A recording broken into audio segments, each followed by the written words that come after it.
नमस्कार, मैं हूं आरती भट्ट और आप देख रहे हैं आईपा यानी कि all India progressive politic association, वो मंच जहां हम बात करते हैं प्रगतिशील राजनीति की। और आज इन्हीं मुद्दों पर बात करने के लिए हमारे साथ मौजूद मौजूद हैं अविनाश शर्मा जी, जो कि रॉबिनहुड संस्था के लिए काम करते हैं। स्वागत है सर आपका। Thank you ma'am. सर, मुझे सबसे पहले बताइए कि रॉबिनहुड संस्था आखिर करती क्या है या क्या है ये? मैम रॉबिनहुड आर्मी की जो संस्था बनाई गई थी, जैसे हम शादियों में रेस्टोरेंट में जाते हैं, खाना बनता है 100 लोगों का और कुछ लोग 50 लोग भी खाते हैं, उसके बाद 50 लोगों का खाना तुरंत कैटर्स जो है वो नाली में बहा देते हैं। तो वो जो फूड फ्रेश है वो सारी चीज़ें हम कलेक्ट करते हैं, फिर उनको ले आके स्लम्स एरिया में जो जो अपने खाने को नहीं खा सकते, रेलवे के साइड है स्लम्स एरिया में, उनके लिए हम काम करते हैं। प्लस वो जो बच्चे होते हैं स्लम्स एरिया में, बच्चे जो होते हैं उनकी पढ़ाई के लिए भी हम लोग देखते हैं, फिर वो उनको पढ़ा के फिर उनको एडमिशन दिलाने का भी काम करते हैं। Yes sir. तो सर, अब जैसे मैंने आपको बताया कि आईपा बेसिकली एक मुहिम है जहाँ पे हम बात करना चाहते हैं प्रगतिशील राजनीति की। मतलब जब भी अब देश में बात हो राजनीति की, तो वो प्रगति या फिर उन्नति के बारे में बात हो, बदलाव के बारे में बात हो। इस मुहिम के बारे में आप क्या सोचते हैं? मैम एज अ युवा जो मेरे विचार है, हम ये देखते हैं कि आज के टाइम हमें बहुत सी चीज़ें फेस करनी पड़ती है। जैसे मार्केट में हम इंजीनियर्स है या डॉक्टर्स है या जो भी है अपनी पढ़ाई पूरी करते हैं, बट उनको जॉब्स की बहुत प्रॉब्लम्स आती हैं। वो वेल एजुकेटेड भी हैं बट वो अपनी चीज़ों के लिए, जॉब्स के लिए प्रॉपर काम नहीं कर पा रहे।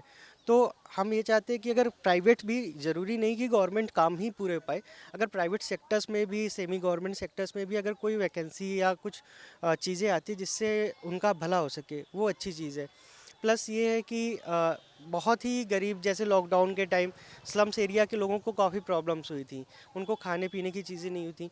तो जो गवर्नमेंट की पॉलिसी है वो उन तक प्रॉपर चली जाए, क्योंकि बहुत से लोग ऐसे होते हैं कि उस सिटी के या उस स्टेट के नहीं होते, वो बाहर से आते हैं।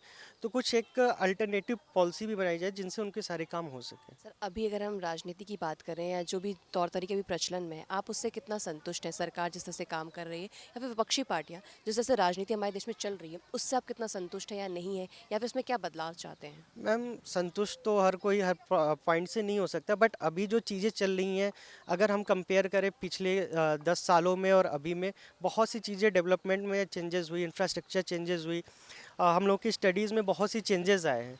अगर इसी चेंजेस को अगर पॉलिटिक्स किए बिना जो भी जो इंसान जिस क्वालिटी का हो, जैसे अभी हम लोग के रेलवे मिनिस्टर्स, ऐसे अगर पॉलिटिकल व्यू को हटा दिया जाए तो देखा जाए कि जो उस काम को बहुत अच्छे से कर सकता है, जो एक्सपीरियंस बंदा है, उसको आगे बढ़ाया जाए और उसके साथ भी वो आज की युवा उसके साथ एकदम हाथ से हाथ मिला के रहेगी। सर, अभी कुछ कुछ ही समय विधानसभा चुनाव आने वाले हैं, तो आपको क्या लगता है कि इस बार के मुद्दे क्या होने चाहिए जिस पे पार्टियों को लड़ना चाहिए, या जिन मुद्दों को हाईलाइट करना चाहिए, या फिर एज अ युवा आपके क्या मुद्दे हैं जो आप पार्टियों के सामने रखना चाहेंगे? मैम जॉब्स के अकॉर्डिंग, और जो हमारे अभी भी कुपोषण के शिकार है बच्चे हैं, लोग हैं, उनके लिए फूड का। मैं बात करना चाहूँगी क्योंकि आप युवा हैं, आपने रोज़गार की बात की, आपने बेरोज़गार की बात की। बट क्या होता है ना कि जब भी चुनाव आते हैं, देखा गया है कि चुनाव आते-आते क्या होता है कि सारे जो भावनात्मक मुद्दे होते हैं, राष्ट्रीय मुद्दे होते हैं, वो ज़्यादा उठ जाते हैं, और जो एक्चुअल मुद्दे होते हैं, वो वहीं के वहीं रह जाते हैं। अगर मैं स्थानीय मुद्दों की बात करूँ, तो उनकी बात ही नहीं होती है। तो इसका दोषी आप किसको मानते हैं? वो वोटर्स हैं या फिर पार्टियाँ हैं? मैम वो वोटर्स है, क्योंकि वो अपनी आवाज़ को दिखाते भी नहीं हैं। उनको जब भी इलेक्शन आते हैं, लोग अपने जो भी बातें करते हैं, उनको लगता है कि हमारे साथ ये काम हो जाएगा, हम उनको लाएंगे और 1 साल बाद वो हमारे लिए कर देंगे। बट वो काम ना 1 साल बाद होता है, ना वो 10 साल बाद होता है। अगर वोटर्स जागरूक होंगे तो आगे वो काम करवा सकते हैं। एज अ युवा आप राजनीति में, क्योंकि हम देखते हैं कि युवा की भागीदारी राजनीति में बहुत कम होती है। कोई भी युवा ये नहीं बोला कि मैं राजनीति में जाना चाहूँगा, बहुत कम लोग ऐसे होते हैं। इसका आप मेन रीज़न क्या मानते हैं कि क्यों लोग ऐसा सोचते हैं कि वो राजनीति में नहीं जाना चाहते हैं, या फिर जो बहुत लिमिटेड लोग हैं वही लोग जाना चाहेंगे? मैम एक तो जो पुरानी पीढ़ी से चले आ रहे हैं उस वजह से, और जैसे हमारी बात की जाए तो हम पॉलिटिक्स में इसलिए नहीं जाते क्योंकि हमें दिखती है कि उसमें कितनी गंदगी मची हुई है। अगर हम पॉलिटिक्स में जाते भी है तो हमें लगता है कि हम उसमें सक्सेस भी नहीं हो पाएंगे। हमारे पहले तो ये होता है ना कि राजनीति करनी है तो आपके पास बहुत ढेर सारे पैसे होने चाहिए, वो तो खुद के पैसे तो है नहीं, जॉब्स है नहीं।